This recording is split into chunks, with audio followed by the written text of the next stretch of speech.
If Pete Davidson can date Kim Kardashian, there should be no reason why you can increase or dramatically increase your credit score in as little as 60 days.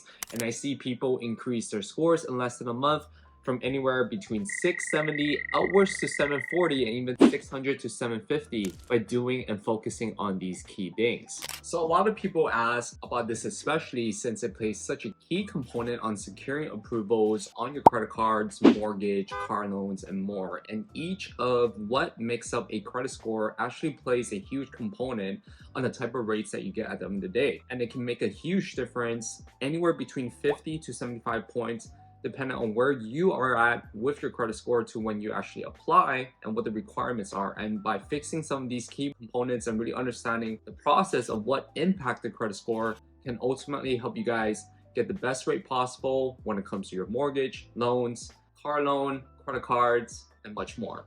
So if you are on this channel, we talk literally everything about entrepreneurship, investments, business, and mainly funding, just because my company helps real estate investors, entrepreneurs like yourself obtain anywhere between 50 to 250,000 of 0% working capital to scale their business investment. So all I ask from you is click on the like button, click subscribe if you guys love the content that we push out, and let's get right into it. So in order to really understand what drives a credit score up, we need to understand the different factors and how big of an impact that it plays on your credit in the first place. So what we're going to do is we're going to work our way down the list. Obviously, there are 5 different factors that makes up a credit score, and each of them have little to significant impacts. So we're going to focus on the lowest impact first, which is the mix of accounts that you have on your credit report.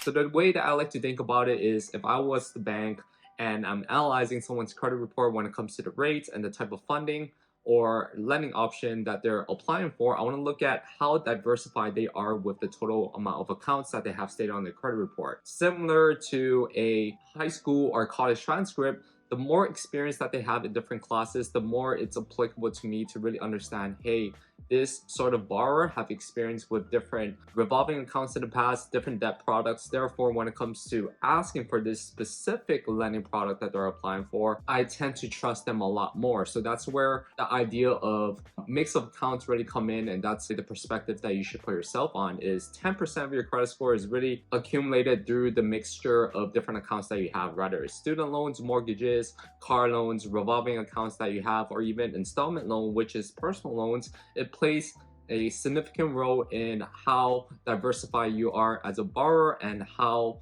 trustworthy you are as a borrower when it comes to handling different accounts.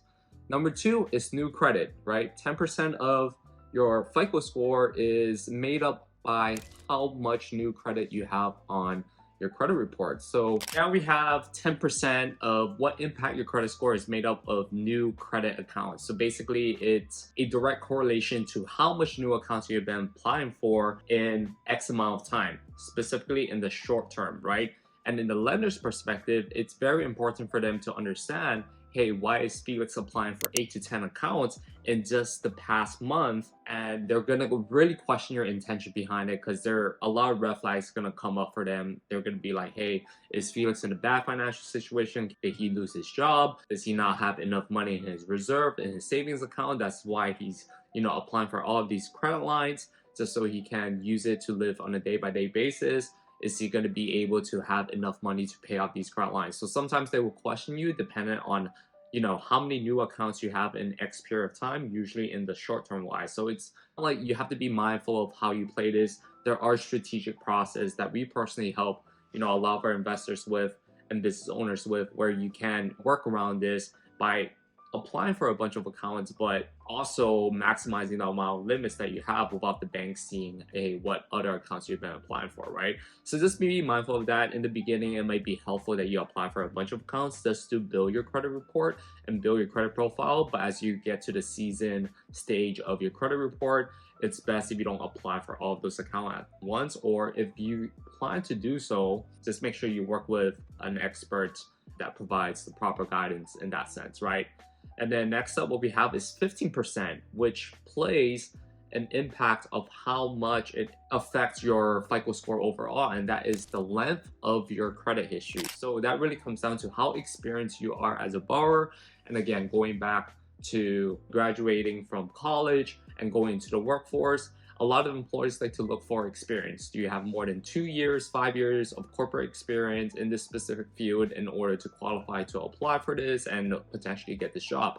Same applies to your credit score and applying for loans or credit cards, certain credit cards. Some of these requirements on these credit cards will look at the length of credit history that you have. If you're someone that has a great credit score, but you only have like 6 months of age history, that's not going to give them enough consensus or confidence to really approve you, because there's a lack of track record of those on-time payments and having great credit over time. If it's only been 6 months as compared to person B that has 5 years of great history, great record, and they have an 850 credit score, they would rather lend to person B instead. Okay? Now let's move into the fourth component of what makes up a credit score, and that is 30% of your credit score is made up by the amount owed compared to the credit limit that was issued to you. So for example, person A, let's just say you have 5,000 available credit to you on one single credit card, right? On your credit report, you only have one credit card at 5,000 in credit limit. And let's just say out of the blue, something came up and then your car broke down, you have to bring it to a servicing center, and that costs you 4,000. Now, if you put 4,000 on that $5,000 available credit card that you have, that will place you at an 80% utilization, and you can see if that utilization plays 30% of what makes up a FICO score, sometimes it can directly impact your score by lowering it by anywhere between 50 to 75 points.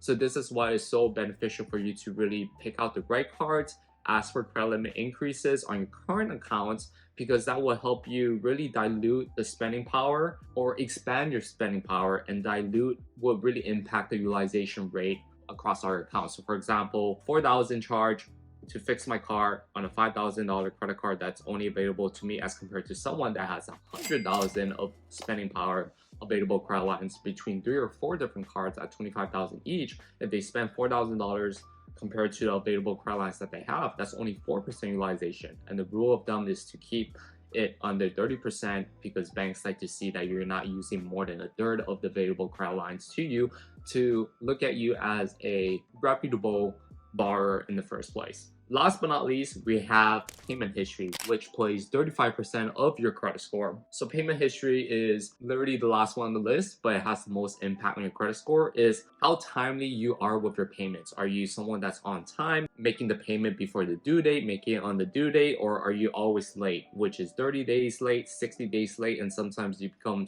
delinquent and they send you off to collection because you're over 120 days late, which is 4 months. A lot of that actually gets reported in your credit score. So if you're 30 days late, they will slap on a 30-day late notice on that account within your credit report. And sometimes, since it has a 35% impact on your FICO score, it can drop your score significantly by 50 to 75 points, depending on how seasoned your credit profile might be.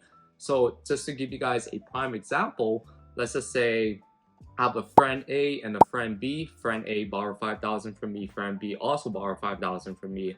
And friend A, one day, he misses payments on time when it was due on the 30th. He actually paid 60 days afterwards. My confidence level on how timely he makes the payments on the money that's owed to me like lowers, right, over time. Meaning, hey, you mess up this one time, my confidence level drops significantly. I'm less inclined to let you borrow money from this point on, as compared to person B, which always makes sure he show up in time in the front door of my house with the payment in hand before even the due date sometimes. So my confidence level tends to be higher, and this is exactly the situation that you put yourself in when you're speaking with a lender or when you're working with a lender that issued these type of credits. You always want to make sure that you are on time, or try to be a little bit earlier than what the payment due date is, just to build that track record over time and help your score pretty much stay consistent and increase as well, right? So what I recommend, the greatest trick that I use, just because I have 50 accounts across, my business credit cards and my personal credit cards, is I will set everything on auto minimum payments, right?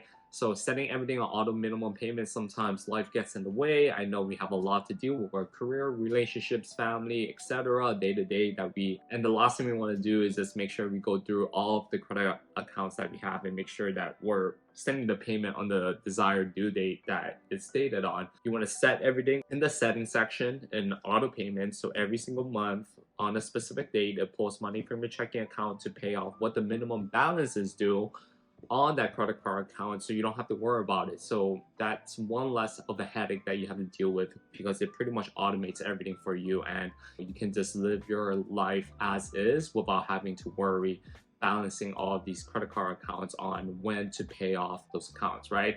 So with that being said, this really pretty much concludes the entire video of what really breaks down a credit score, what are the impacts, what are the different factors, the percentage allocation, and I also give you some tricks and tips on how you guys can, number one, increase the total amount of spending power and credit limits that you have across all accounts by applying for new cards, or increasing your credit limit, because whatever balance that you put on there can drastically dilute your percentage in terms of utilization, therefore it helps you increase your score. And we also talk about the auto payment trick, right? Setting everything on auto payment, because it just takes one mistake for you to miss a payment and it reports on your credit report, and that might drop your score by 50 to 75 points.